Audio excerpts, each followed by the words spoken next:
પાસે પાટણમાં દૂધના ટેન્કરમાંથી વિદેશી દારૂ ઝડપા.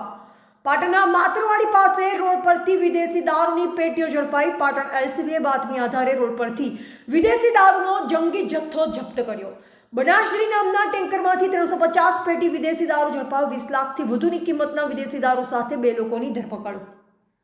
Border range IGP Shri Chirag Kordia સાહેબ, પાટણ જિલ્લા પોલીસ અધિક્ષક શ્રી વીકે નાઈ સાહેબે પાટણ જિલ્લાના વિસ્તારમાં જે ગેરકાયદેસર પ્રવૃત્તિઓ થતી હોય એના વિરુદ્ધ કાયદેસર કરવાની સ્પષ્ટ સૂચના કરેલ, જે અનુસંધાને એલસીબીના પોલીસ ઇન્સ્પેક્ટર શ્રી રાકેશ ઉનાગર સાહેબ ગઈકાલે પોતાના સ્ટાફ સાથે જિલ્લા વિસ્તારમાં નાઇટ પેટ્રોલિંગમાં હતા.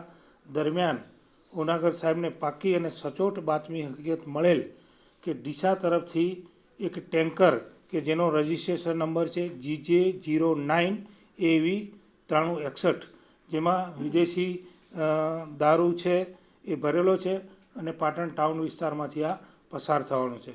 આવી બાતમી હકીકત મળતા પીઆઈ શ્રી તેમના સ્ટાફ સાથે માતરવાડી વિસ્તારમાં આ બાતમી હકીકતવાળા ટેન્કરની વોચમાં ગોઠવાયેલા અને આ બાતમી હકીકતવાળું ટેન્કર ત્યાં આવતા તેને કોર્ડન કરી અને તેને જે અંદર 2 ઈસમો હતા તેમને પકડી અને ટેન્કરની તપાસ કરતા ટેન્કરમાંથી વિદેશી દારૂની અને બિયરની કુલ પેટી નંગ 370, બોટલ નંગ 14,286 અને ઇંગ્લિશ દારૂની કિંમત રૂપિયા 21,92,910 તથા ટેન્કરની 15 લાખ રૂપિયા કિંમત ગણી કુલ મુદ્દામાલ રૂપિયા 36,98,910નો કબજે કરી બી ડિવિઝન પોલીસ સ્ટેશન ખાતે ગુનો દાખલ કરાવી અને હાલમાં એલસીબી પીઆઈ શ્રી ઉનાગર સાહેબ આની તપાસ ચલાવી રહેલ છે.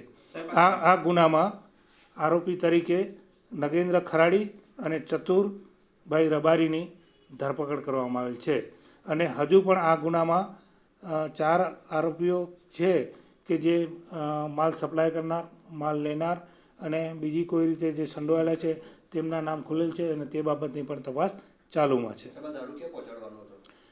હાલ પ્રાથમિક આ દારૂ આવ્યો છે રાજસ્થાન તરફથી, ડીસા તરફના રોડ તરફથી, અને આ દારૂ ઉત્તર ગુજરાતના અલગ અલગ સેન્ટરોમાં પહોંચાડવાનો હતો. હાલમાં પ્રાથમિક તપાસે આ ગુનો દાખલ કરીને તપાસ ચાલુમાં છે અને આની આગળની વિગતવારની તપાસ કરવામાં આવશે.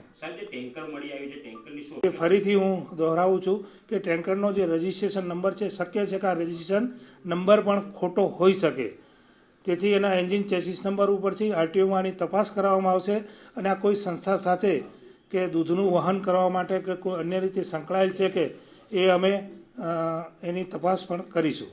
સાહેબ, આ આરોપીઓ દ્વારા અગાઉ પણ આવી કોઈ મોડસ ઓપરેન્ડીઓ અપનાવી હોય, અગાઉ દૂધમાં યા બીજા કોઈ ગાડીમાં કે એવા ગુપ્ત ખાનાઓમાં કેવી રીતે દારૂ લઈ જવાતો હોય? પાટણ જિલ્લા વિસ્તારમાં મેં તમને કહ્યું એવી રીતે અમારા પીઆઈ સાહેબને આ વખત પાકી અને સચોટ બાતમી હકીકત મળેલ છે અને બાતમી હકીકત મળતા આ ગુનો દાખલ કરવામાં આવેલ છે.